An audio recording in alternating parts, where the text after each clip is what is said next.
But here it is. House Democrats are denying the results of the 2024 election, and they're trying to form a shadow government to defy and undermine President Trump. Listen to this. Secretary, if Trump attempts to weaponize the justice system against his political opponents with Matt Gaetz at the helm, we could see incoming Senator Adam Schiff as our shadow attorney general, arguing against replacing our independent prosecutors with Trump loyalists. If Trump seeks to eliminate the Department of Education, Congresswoman Johanna Hayes, a former Teacher of the Year, could step up as Shadow Education Secretary to loudly defend public education in the United States.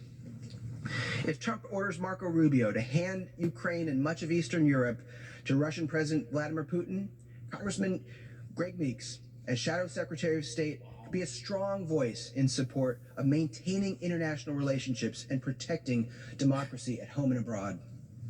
Senator Michael Bennet as Shadow Treasury Secretary, and Congresswoman Susan DelBene as Shadow Commerce Secretary could help ensure the middle class and small businesses have a voice in government and call out Trump's proposed tax cuts for billionaires and corporations.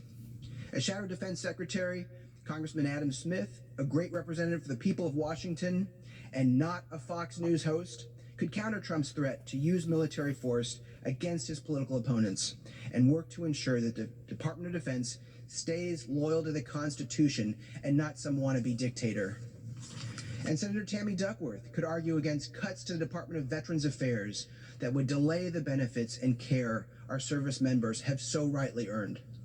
If Trump hands over the EPA to big oil ally Lee Zeldin, we could see Congresswoman Kathy Castor pushing back for environmental protection and conservation to protect the air we breathe and the water we drink.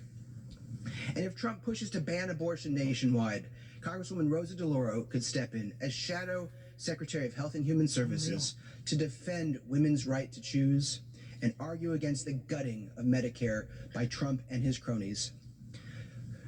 Mr. Speaker, new times require new solutions. The Shadow Cabinet isn't just about opposing extreme MAGA attacks on our government. It's also about making clear what we stand for, not just what we're against. If Trump attempts to weaponize the justice system...